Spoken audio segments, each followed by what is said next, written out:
पाप का बाप कौन है। जय श्री कृष्ण। दोस्तों, स्वागत है आप सभी दर्शकों का एक बार फिर से हमारे दर्पण ज्ञान गीता यूट्यूब चैनल में। दोस्तों, आज का प्रसंग है कि हमारे पाप का बाप कौन है।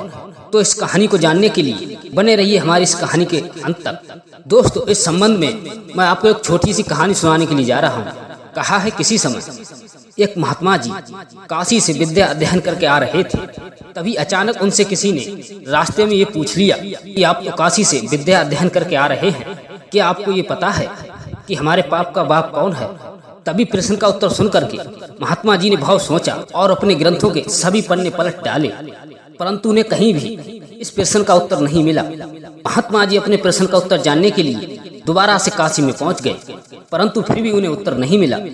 अब तो हार कर उन्होंने यात्रा प्रारंभ कर दी और वो बड़े ही हठी थे। उन्होंने यह निश्चय किया था, चाहे मुझे कितने भी कष्ट उठाने पड़े, लेकिन मैं इस प्रश्न का उत्तर तो जानकर ही रहूंगा। वो अनेक तीर्थों में गए, अनेक विद्वानों के पास गए, परंतु उनके मन को शांत करने वाला और उनके प्रश्न का उत्तर देने वाला कोई भी व्यक्ति नहीं मिला जो उनके मन को शांत कर सके। दोस्तों, तभी वो एक शहर के किनारे से होकर गुजर रहे थे।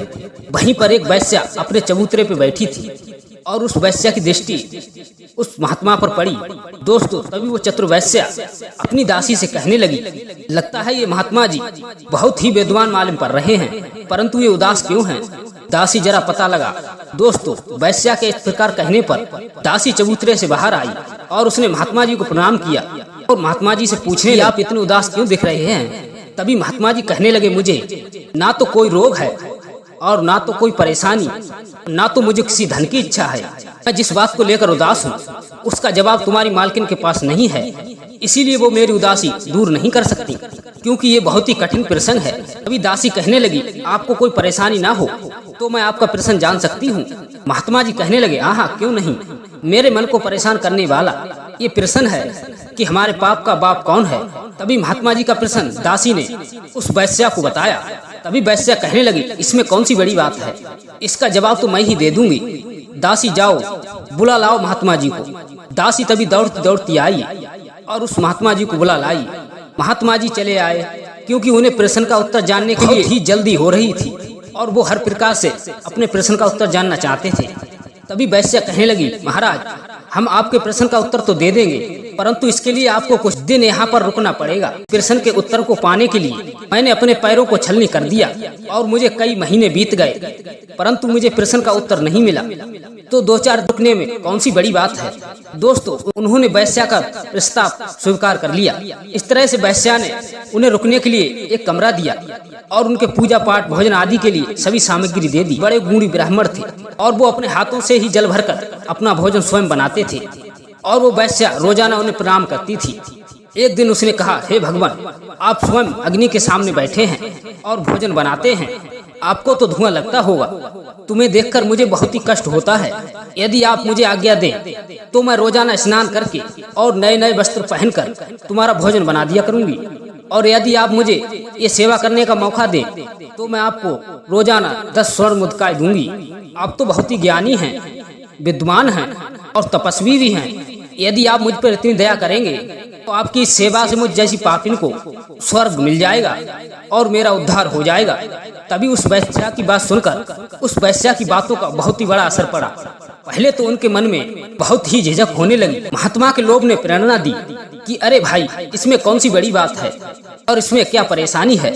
वो वैश्या बेचारी प्रार्थना कर रही है तुम्हारा भोजन बनाने के लिए, और वो ये भी कहती है कि मैं स्नान करके और नए नए वस्त्र पहन के तुम्हारा भोजन बनाया करूंगी, तो इसमें कौन सी बड़ी बात है। और यहाँ कौन तुम्हारे गांव का और बाहर का व्यक्ति देख रहा है, और 10 सोने की मोहरें भी मिलेंगी। यदि मुझे दोष भी लगेगा तो बाद में पराचित कर लूंगा। दोस्तों, इस प्रकार से उस महात्मा जी ने वैश्या की बात को स्वीकार कर लिया।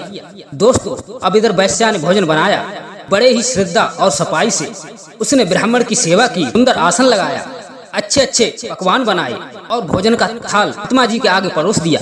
परंतु जैसे ही महात्मा जी ने उस थाली में हाथ डालना चाहा, उस वैश्या ने एकदम से थाली उनके आगे से हटा ली और महात्मा से कहने लगी, हे महात्मन, आप मुझे क्षमा करें, मैं एक ज्ञानी पंडित का धर्म नष्ट नहीं करना चाहती, मैं तो आपके प्रश्न का उत्तर देने के लिए यह सब कर रही थी।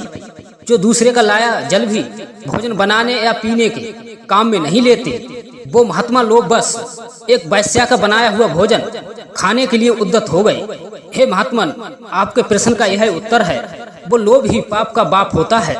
तो दोस्तों, इस संसार में यह सच है कि अधिक लालची व्यक्ति पाप करने के लिए खड़ा हो जाता है, और जिसकी इच्छाएं और जो अपने स्वार्थ के अलावा पराय हित की बात नहीं सुनता और अपना स्वार्थ सिद्ध करने के लिए किसी भी हद से गुजर सकता है, ऐसा इंसान निश्चित रूप से पाप करने वाला होता है। पापी मनुष्य को कितनी भी संपत्ति दे दो, परंतु तो भी सुख नहीं पा सकता। और जो व्यक्ति लोभी होता है, उसके मन में लोभ जागृत हो गया तो वो पाप करते समय लोभ को ही याद करता है। दोस्तों, कहा है बिना लोभ के पाप नहीं होता, पाप का जन्म लोभ से होता है।